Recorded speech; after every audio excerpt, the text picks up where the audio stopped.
My whole life is filled. My whole life is filled. Filled with your glory. Filled with your glory. My whole life is filled. My whole life is filled. Filled with your glory. Filled with your glory. Your love is alive. Your love is alive. Your love is beating inside of my heart and my soul and my mind. Your love is alive. Your love is alive. Your love is leading me into the way and the truth and the light. The whole earth is filled. The whole earth is filled. Filled with your glory. Filled with your glory. My whole life is filled. My whole life is filled. Filled with your glory. Filled with your glory. Your love is alive. Your love is alive. Your love is beating inside of my heart and my soul and my mind. Your love is alive. Your love is alive. Your love is leading me into the way and the truth and the light. Blinded by darkness, or lost out at sea, even in death, you're always with me. When I am fearful, I won't be afraid. Oh, Spirit, remind me, your presence remains. Oh, the whole earth is filled. The whole earth is filled. Filled with your glory.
always want to be the poster mom, but I know that that's never going to happen.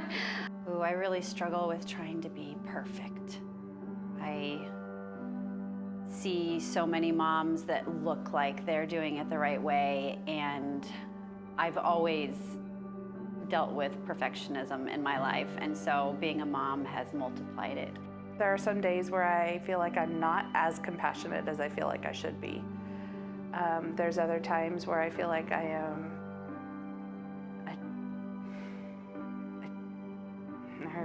I feel like I just can't handle being a mom sometimes. And there's days where it's just too heavy.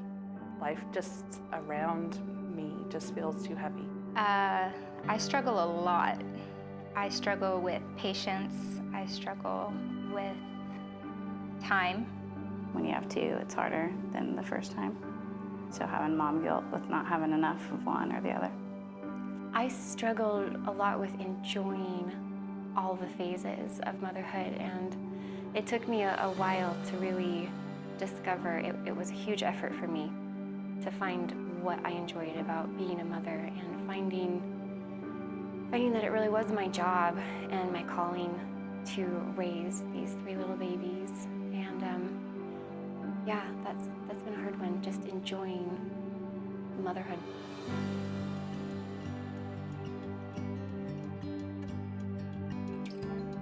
Her hugs. They're just the best, I guess. He makes me pancakes for breakfast today. Probably my favorite thing to do is play games with her and play games. Usually we cuddle together or color. She gets me to and from, and she's never frustrated about it. She forgives me quickly, and she likes having girl time with me, and she just likes hanging out and stuff. She buys me clothes and a house and food and other stuff. She's always there for me. And I miss her when she's gone. Because I just know that she loves me so much, and because she spends time with me, loves me, and she's the best and beautiful. It's hard to describe because she does so many things, but like mixed into one. But when we're baking, she is like just happy, and I like it when she's happy, and it makes me feel loved. Mom, I love you so much.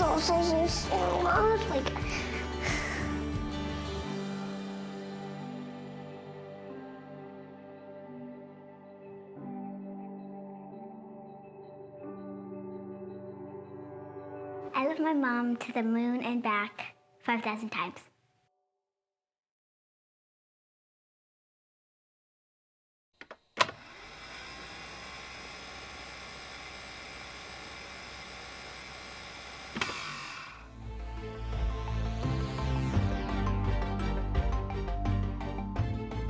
Today is Mother's Day, and we're going to be speaking about how it's possible to be a virtuous mother. And so we are recognizing the wonderful mothers of our congregation, and we have a few people who are maybe thinking about becoming mothers, or will one day be mothers, or obviously are mothers, but perhaps they don't realize, and I'm going to say this, that it's okay to want to be a mom or to be a mom, right? There's a movement within society, there's a sort of tendency in society, in certain parts of society, to think and to say that it's below a woman to want to be just a mother. Women have made incredible advancements in society over the past century. Possibly they weren't able to do all what men were able to do. However, we've seen that change over the past few decades, right? That women can now do whatever men want to do, right? Whatever men are able to do, women are free to do as well. And that's wonderful. And we believe in equality in the sense that God doesn't show favoritism over one gender over another, or one people group over another. God loves us all, and he gives us all the ability to live our lives however we want, and hopefully to come to him. That's sort of what I spoke about last week. But again, some women are taught that choosing to be a mom, however, to stay at home, to take care of the family, is somehow below them or demeaning. And the last thing that this element in society we would want is for a man to come up here and say it's okay to be a mom. But that's what I'm going to do in today's message. That if you are a mother, or if you want to be a mother, or if you have those in your life that you can influence, that I want to tell you that this is a good and godly thing. That there should be no shame involved in wanting to be a mother. Now, we do need to remember that in today's world, nobody is forced to be a parent. If you see value in choosing to have children and to stay at home and to raise those children, that you are doing, in my opinion, and I think in the opinion of the Bible, that you are doing a good thing. And I would go as far as to say that by being a mother, you are fulfilling your God-given biological role in the world. That clearly women can do so many other things, but to be a mother, wow, that's something that is really given to us by God and really is fulfilling. And that doesn't mean that every woman has to get married and have kids, because clearly there are women who don't get married, don't have kids, and they're content with that, and that's perfectly fine. But you can be fulfilled by being a mom. That can bring you joy, that can bring you fulfillment and contentment. Now, if you think about it, what are you doing? You're as a mother, you're bringing new people into the world, right? You have this incredible responsibility to shape their lives. Like, we tend to think, where does the next generation come from? Let's remember that so much of what the next generation and who the next generation is a result of how mothers have parented their children, right? Certainly fathers as well. And that's, we're not going to ignore our fathers, but that's today's Mother's Day, right? We want to focus in on our mothers this morning. So what I want us to do is, firstly, look at what the Bible says about being a mother. What is a biblical mother? And the Bible teaches us that it is the responsibility of most people, not necessarily every single person, but for most people, it's our responsibility to get married and to have families. And this is, in fact, the first commandment given to us. It says in Genesis, be fruitful and multiply. So as human beings, we have a commandment from God to come together in marriage and to be fruitful and multiply. But there's a purpose for families and having families. It isn't simply to populate the earth. People are supposed to get married and to have children so that within that safe and secure family structure, people can grow, these children can grow and learn to live for the Lord, right? That it says in Deuteronomy, Moses said, you shall teach your children God's ways. So I'll say it this way. You shall teach God's ways diligently to your children, right? This is the purpose for families, is to have a safe and secure family structure so that, and an environment so that people can, grow and develop into the people God wants them to be. Parents can teach God's ways to their children a couple of different ways, however, right? Now, obviously, you can literally just tell your children about God's ways, and that's one way to do it. But I think a better way is to demonstrate the life of God to your children, right? By how you treat them and how you act in your family and how you act in the world. That's the best way to teach your children God's ways, to diligently teach your children God's ways, as it says in Deuteronomy. And when I think about this, when I think about leading by example as a mother, I think about one particular mother in the Bible, and that's the mother of Timothy. Timothy, who was Paul's disciple, if you want to put it that way, one of Paul's associates, Timothy, he had a godly mother. And it says this in 2 Timothy, Paul says this of Timothy.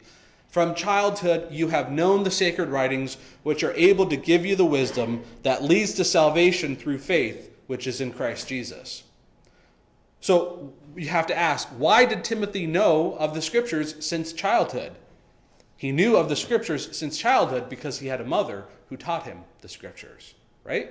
She was Jewish and she was devout and a believer, and she taught her son Timothy about God's ways. It says this in the book of Acts about Timothy.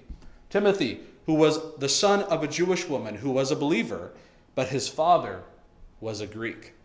So we don't know the reason. For some reason, Eunice, who is Timothy's mother, she was a devout Jewish believer, and yet she married a Greek. And the implication is is that this Greek father wasn't a believer. He wasn't somebody who was in the faith.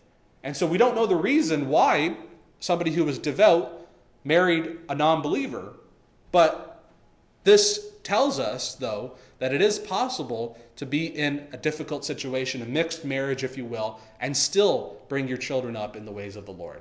Paul tells this about Timothy's mother Eunice and also his grandmother Lois. It says this, "For I am mindful of the sincere faith within you, which first dwelt in your grandmother Lois and your mother Eunice, and I am sure that it is in you as well." So what this means is that despite any difficulties, this line of faith continued on all the way to Timothy, from Lois to Eunice and then to Timothy. And Timothy had godly, motherly influences in his life. And as a result, he becomes one of the greats of the New Testament, right? Paul's associate, who the First and Second Timothy are named that way because Paul was writing letters to this young pastor, to this young leader in the early church. So you might find yourself in a situation where, whether it's your spouse or somebody else in your family is not a believer, and that might be difficult as you're trying to raise your children in the ways of the Lord, and you have this mixed situation. However, what this means is that God can still use you, right? And I would think, how much more is it important that you, as the believer in the family, that you yourself demonstrate what it means to be one of God's people, right? But how can you demonstrate God and his ways to your family, right? What do you have to do? Well, the simple answer and the very general answer is, the way you can demonstrate God and his ways to your family is by loving them, right? But first, before I dig into that a little deeper, I want to say, what is a mother's role at the very least? At the very least, what is a mother supposed to do? And what does it look like? What does it look like to love your children, to love your family? At the very least, it means loving your spouse and your children by taking care of them, right? Taking care of their physical needs, being somebody who is trustworthy, being someone who will do good, as it says in Proverbs 31. The heart of her husband, of this virtuous woman, trusts in her, and he will have no lack of gain. She does him good and not evil all the days of her life. So this passage in Proverbs 31, and we've gone through this passage in a previous sermon, but obviously the Bible, the people in the Bible were living in an agricultural world, right? They had lots of physical demands upon their family. So it's no surprise that all the things that are listed in Proverbs 31, most of the things that are listed in Proverbs 31 have to do with taking care of the physical needs of the family. It might be a little tough to read, but it says, she is a hands-on worker. She provides food for her family. She aspires to grow the family in various ways. She is a strong worker. She is a dedicated worker. And she provides clothing for her family, and on and on. So we're seeing here that at the very least, a mother should take care of the physical needs of her family. And again, I'm not saying that the father doesn't have a role in this. Obviously he does. But we're going to get to that on Father's Day. A mother takes care of the physical needs of her family, and that's very important, right? These are very important attributes to be a strong and dedicated worker to provide for your family. But I think, and this is my opinion, and I might have some backing in science, but biology, our biology itself, the biology of a woman, has embedded in her this drive to take care of her family. I don't know about you, but most mothers that I see have a biological drive to want to take care of their family when it comes to feeding them and protecting them and clothing them and so on, right? That's pretty basic. And that's what a mother should be doing for their family and for their children. So if that's the case, if it's basic, if it's already the case for most women, then what I want to look at this morning is not to take care of your family on a basic level, but how can mothers go even further and become a virtuous mother? Somebody who is going above and beyond. Because it says in Proverbs 31, speaking of a virtuous woman, that she opens her mouth in wisdom, and the teaching of kindness is on her tongue. That word kindness there actually refers to being devoted to God, right? Covenant devotion is what it really refers to. And so the mother referred to here is somebody who can teach her family how to be godly, how to be devoted to God. So that to me is going a few steps further than simply taking care of the physical needs of your family, right? Which most people can do, but not everyone can go above and beyond and actually be somebody who is virtuous, somebody who will show the kind of love to their family that will make it so that their children will never question their mother's love, right? A person who strives to be virtuous, a person who provides an environment for her children in which they feel loved, valued, secure, and so on, that's the kind of woman, that kind of mother that I want us to focus on this morning. And how do you love your children? Because we've talked about this before, but I'm going to refresh your memory here. How do you love your children? How do you demonstrate that you love them? You do it by showing them virtue, by demonstrating virtue. Now, you might say that the answer to the question of how do my children know that I love them, you might think the answer is because I'm their mother, right? I'm their mother. But that's such a simple answer, right? That's an answer that anybody can give. It doesn't take much to become a mother, right? It's a physical, biological act and process. It's not much. So that's not necessarily the reason why your children should say that my mom loves me, right? What else might it be? Because I take care of my children, right? That could be the answer. The children can say, my mom loves me because she takes care of me. But you know what? And I don't want to be insulting at all, but a maid can take care of the children, right? Some rich families might have if you are rich, you might have the ability to take on a maid who can do all the chores of the household and take care of the children's physical needs, right? But the maid is not a mother, right? A mother might be doing some things that would qualify as the job of a maid, but doesn't make a mother. That doesn't make a mother. So it's the real answer to the question of how will my children know that I love them is that because I put virtue into action. Love is putting virtue into action. Your children will know that you genuinely love them by putting virtue into action, right? And think about the people in your life. Think about the people in your life who do demonstrate virtue. Are you not drawn to them? Don't you have sort of an immediate feeling when you think of them? You feel this sense of being drawn to them and this desire to want to be in a relationship with them. And this might embarrass her, but I did warn her that I would be talking about this. But when did we first meet? About 11 years ago, when we first started noticing each other. And I'll admit, it was Sarah's physical beauty that first got me to notice her. But as we've grown over the years, right? And what initially gave me this desire or this idea that I could spend the rest of my life with Sarah, and as we grow throughout the years and we're making our decisions to eventually have a family, it is not her physical beauty that gives me confidence that she could be the mother of my children. It is the fact that she's growing in virtue. It's the fact that we are trying to be the kind of people who are growing in God's ways. The people who, the sort of things that will make us into the type of people that can raise our children properly, raise our children with patience and with all these other virtues we're going to look at in just a moment. Now, she's not perfect and we're not perfect, but she's honest, she's humble, she's patient, she's empathetic, she's kind, she's encouraging, she can be courageous, and so on. These are virtues, right? And this is what I see in her. And this is what I'm trying to be. So the more I see her and the more I see us grow in virtue, the more confident I am that we can have children. So let me say this, and especially to anyone who is single and might want to one day have a family, I want to say this. If you want to attract someone who is virtuous, guess what you have to be?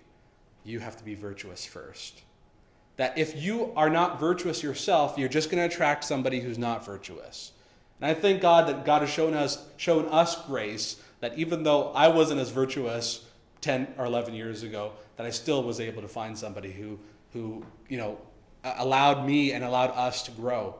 But I encourage you, if you are looking to have a family one day, and I encourage you to begin to take these principles. Don't think that this message is only for the mothers of our congregation. This is going to be for all of us. So we're going to look at the virtues that we can put in place and put in action to really demonstrate love to our children. I guarantee you, if you start putting these virtues into action, that your children will not ever question that you love them, right? That they will be confident in your love. So, firstly, it's patience. We're just going to look at 3 virtues. Patience is the first one. And Paul said this about how we're supposed to treat each other in the church, but I think it applies to parenting. It says, always be humble and gentle, be patient with each other, making allowance for each other's faults because of your love. So in order to show genuine love to our children, we have to demonstrate patience with them. And patience means that despite our instincts, that we allow our children the freedom to learn and to grow. That our instinct, here are some instincts, right? These are natural. Our instinct might to get angry with our children because they don't do what we ask them to do, or they did something that we don't want them to do. Our instinct might be to correct our children because they're not doing things the way we would want them to do. Our instinct might be to tell them that we're disappointed with them because they have developed some bad habit or something else. These are our instincts and they're understandable. However, if we want to be virtuous, for our mothers out there, if you want to be a virtuous mother, you need to develop patience with your children. And in order to give them the space and the freedom that they need to develop into the people that God wants them to be, we need to show them patience. Look at what it says in Ecclesiastes. It says, control your temper, for anger labels you a fool. Control your temper, because anger is just going to label you a fool. And I would say it also labels you as somebody who is immature. That you as the parent, as the adult in the situation, need to demonstrate to the child what it means to control your temper and to not get angry or let your anger go unchecked, right? So patience is an incredible virtue to demonstrate to everybody, but especially your children. So don't forget, the whole point of being a parent, right? The whole point of being a parent is to protect your children, to take care of them, to nurture them for the purpose of growing up and developing their own personalities to be people who can find the Lord and live a righteous, godly life, right? Is that not the purpose of parenting? Now, when we show and show our anger to our children and we don't develop patience, all we're showing them is the opposite of what they need to be aspiring to be, right? So, God shows us patience. The least we can do is show our children patience.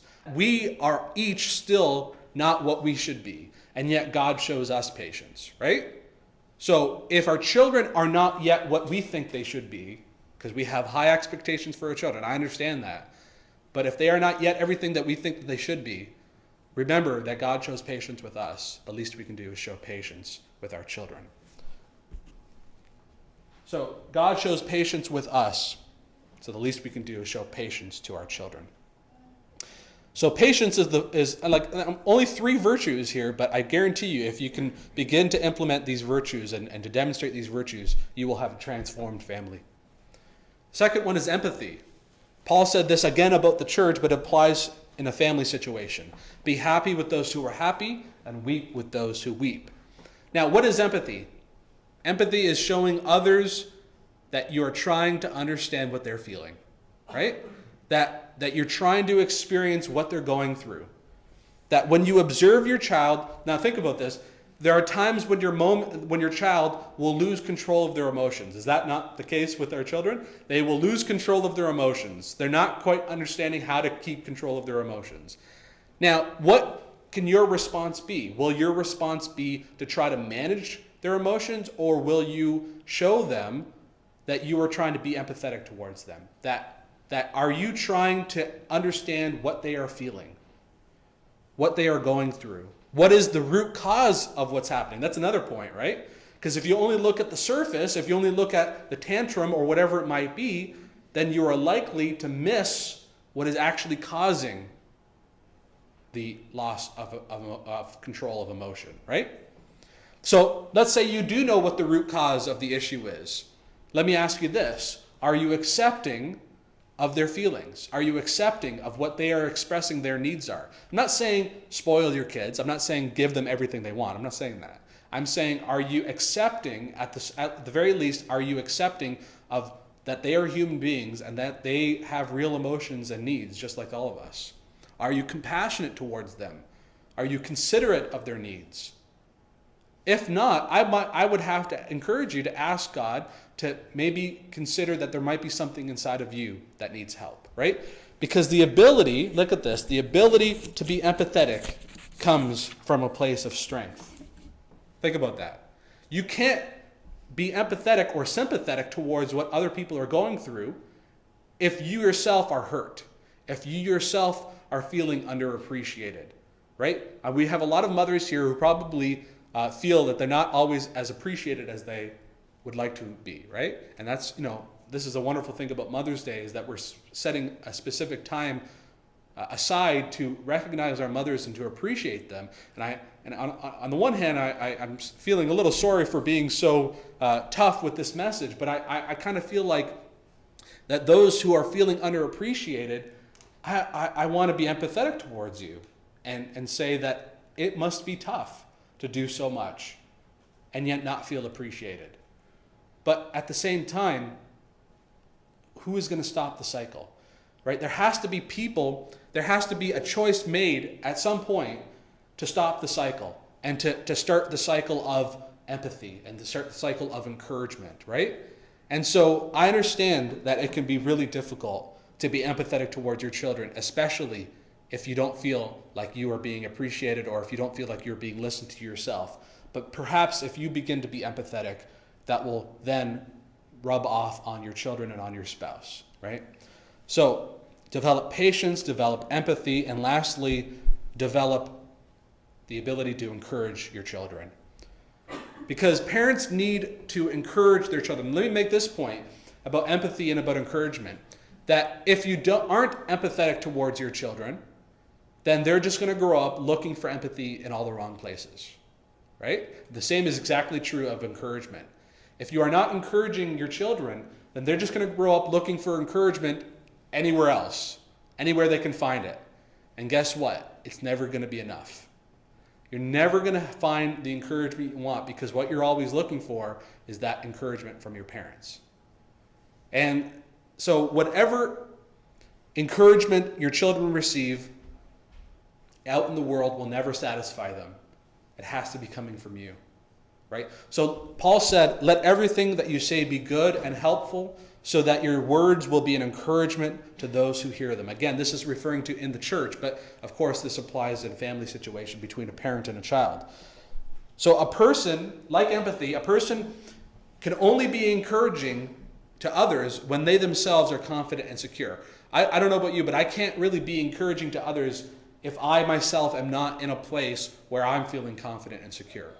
So a person who is insecure and who does not have any confidence in themselves will hardly seek to bring out the best in others, right? So mothers can feel underappreciated, they can have low self-esteem, and so that will be very difficult to bring the best out in others when you yourself are not in a good place.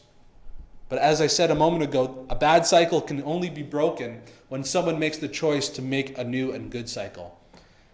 Look at this, as a woman of God, as you receive confidence from the Lord, right? When you find your confidence in God and you realize your worth is in Him, then you're going to be able to make a choice to be a source of encouragement to others, right? So, think about this. Think about the difference you can make in your child's life. Have you ever thought about the people who grew up to be super talented and super successful in whatever field they're in? And you hear about their stories and you just hear about how their parents were encouraging them from the very beginning and how they totally supported them. Have you ever heard about that and thought about that? And have you ever wondered, I wonder if I had that as well and how different my life would be. So how much of a difference can you make in your child's life by encouraging them and supporting them in what they're interested in and what they're aspiring to be? So you can be that for your children. You can be, because you know what? There's a whole world out there who is not going to be encouraging towards them, who is not going to be enthusiastic about them or accepting, but you can be all that for your children, right? And who else to be that for? It's your children. So let me just make one final point. That encouragement is different from praise. I know I've spoken about this a little bit before. That encouragement is different from praise. And I found this from an article. It says that encouragement helps our children believe in themselves. Encouragement helps our children believe in themselves. And this is known as internal gratification, because praise, such as calling hey, that's good, that's great, that's better, that's best, that's excellent. When you do that to your children, when you praise your children, you are simply training them to find external gratification rather than being satisfied within themselves, right? So praise keeps your child dependent on the authority figure to feel good about himself. So, for example, let's say your child cleans their room and you encourage them to see just how much now they're going to be able to enjoy their room and all the benefits that go along with that. Instead of saying, hey, great job, I'm so, thank you for doing that for me. Instead of training them to think that we do things in life to make others happy, train your child and speak to them in such a way that shows them that we need to be doing things in order to make God happy and in order to gain personal satisfaction. I know it's a subtle difference, but it's an important difference to keep in mind. So it's important to encourage your child in such a way that shows them that they are defined worth in and of themselves and out of what they achieve, not simply in what they have done for you or for others, right? Now, we've talked about patience, we've talked about empathy, and we've talked about encouragement. These are virtues that we can all demonstrate. And you'll notice that everything that I've talked about this morning is just simply what we all want and desire from others. We all want others to be patient with us. We all want others to be empathetic towards us, and we all want others to be encouraging towards us. So, once again, the golden rule applies in so many areas of life, but in particular parenting, to treat your children the way you'd like to be treated. But we need God's help. Let's have Sarah come and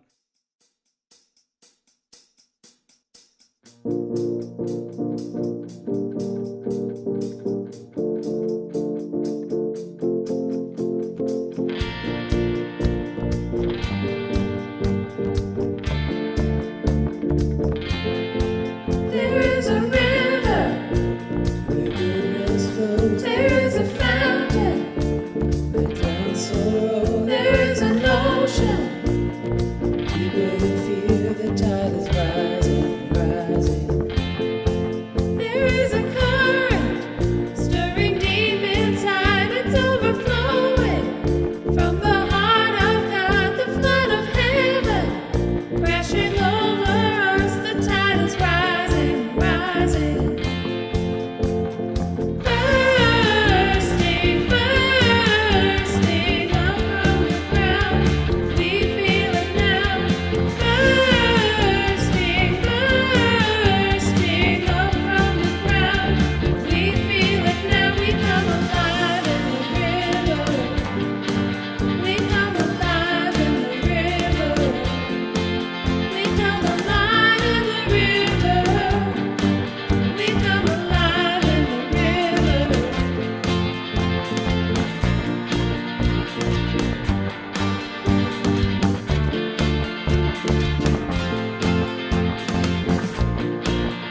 the cat.